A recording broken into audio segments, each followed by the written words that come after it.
Nazioartean oihartzunik handiena izan duen borrokalari euskalduna. Ia 20 urtez izan da borroka librean elitean, eta nola ez, geldiezinak erreportajeetako batean ere ikusiko dugu bere testigantza. Gurekin da Maider Unda. Kaixo, Maider. Arratsaldeo, Maider, ongi etorri. Arratsaldeo.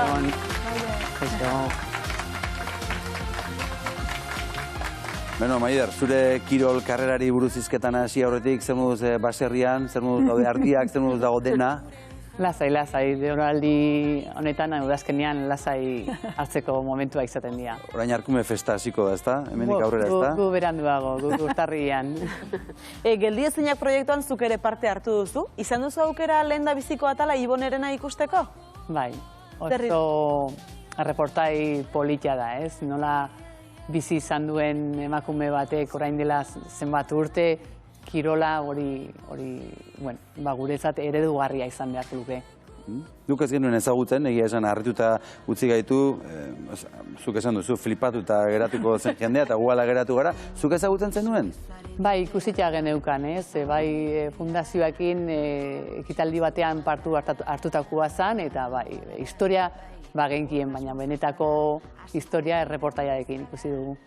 Bueno, erreferente handia izan daiteke bera, gaur egungo edozein emakumerentzat. Zu borrokan hasi zinenean, borroka kiroletan hasi zinenean, bazenuen emakumezko erreferenterik hemen inguruan, esate baterako?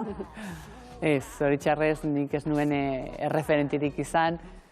Niretzate, gure kirola ez zen olimpikoa ere ez, orduan eredurik esen existitzen, orduan, erreferentetzat ez dut bilatu nire kirol bidea garatzeko.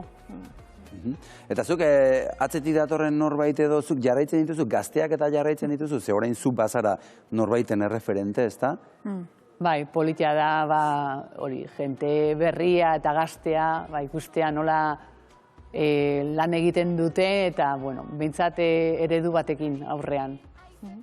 Zu Olinpiar Jokoetan parte hartutakoa zara, domina ere ekarri zenuen. Zer moduz gogoratzen duzu ura? Urruti. Bai?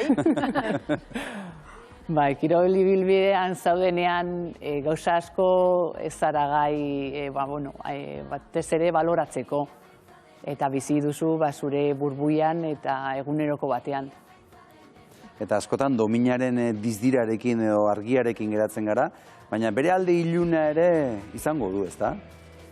Dana bezala.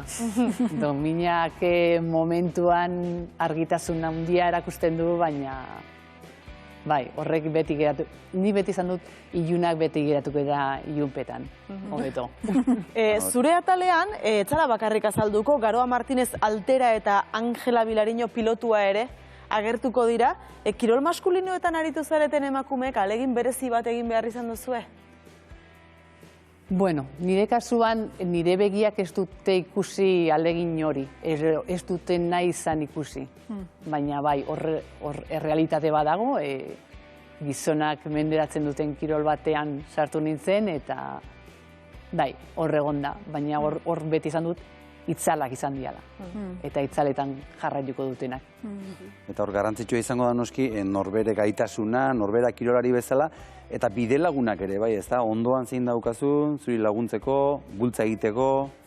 Bai, bide lagunak batzuetan itzaletan geratzen dien arren oso garrantzitsua dira, batez ere kirol minoritariak praktikatzen ditugunontzat. Eta bide lagun asko. Ze batzuetan bakardadea sentitzea normala izaten da. Eta hori gainditzeko asko behar da. Maider, esan dugu erreportajez gain ipuinak ere badirela. Zuk zure ipuina ere baduzu, orain, ikusi duzu? Bai, eta irakurri bai. Eta zer iruditu zaizu? Oso politia da. Batez ere ezberdin ikusten da zuk zure kirol ibilbidea bizi izan duzun modua eta nola narratzen duten zelako gozotasunaz landu duten gaia politia da. Bai, egoera... Ikusten zaitugu? Era, gazta egiten ere ikusten zaitugu? Ze polita. Bai, edera izango da, ez da? Gauero ume irakurtzeko ere, ez da? Egoera horiek irudikatzen ditugu askotan, begira, ze ipuin polita etxean, familian, historiat partekatzeko, ez da? Bai, batez ere, hori, ipuina nola kontatzen den, zelako gozotasunak egin kontatzen den, azpimarratuz. Izan daiteke aukera bat baita ere gaztetxoi, ez da, esan dugun bezala, batzutan itzalean gelditzen diren kiroloiek hurbiltzeko eta ikusi dezaten, futbolaz gain esaten dugun bezala, gauzak gehiago ere badaudela. Bai, bizibilizatzeko, hori behar dugu azken finean, kirol txikiak bizibilizatu eta nola historia bat beraiek ja egin duten. Basket Team Fundazioak kudeatutako proiektua da geldiezinak, zer iruditzen zaizu Basket Teamiak egiten duen lana? Bueno, nik aspaldi ezagutzen dut eta, bueno, beraiekin lan desente egindakoa naiz, orduan, bueno, aspaldiko lana bizibilizatu egin da. Reportaje horietan orokorrean zein gustatuko lizaitzuke izatea geratzen den mezua, jendea zerekin gelditzea nahiko zenuke? Bueno, gure kirol ibilbidearen bizipena bakarrik bizipenak eslatzea bakarrik dominietan eta maitzetan. Zenbat lan dagoen, zelako bizipenak, eta gure, bueno, sentimentuak ere pertsona batenak dirana. Eta Maitan Ormazabal, ipuinak aurrera jarraitzen du. Bai, nahi leheneko, Maider, asko gustatzen zait emakume bezala, erreferente bezala, ze borrokata emakumea ez da beti beti emakumea sensiblegoa edo ez, eta ikustea emakumea eta borroka ikaragarri gustatzen zait, eta uste, erreferente hori oso garrantzitsua da, ze biak bat joan daitezke erabat ondo. Eta zuk nola ikusten dezu zure burua, ikusi dugu ipuinetan, reportaian nola bizi dezuzuk hori? Zure burua ikustea orain hor? Hori, denporaren poderioz, gauzak beste momentu baten bizi dituzu, bere momentuan bai esaten zidaten, orain ez zara konsiente zer egiten ari zaren, eta, pentsaz hori zelako bizipenak bizi izan ditudan, eta hurrengokoei utziko dizkide dela. Olatz, geldiezinak 12 atal izango ditu, baina geldiezin gehiago gelditu dira kanpoan? Bai, asko gelditu dira kanpoan. Eta nik uste dut, honek eukiko da bela bere jarraipena. Beste dozena bat ikusten dugu. Beste dozena bat. Horla joango gara, dozenaka.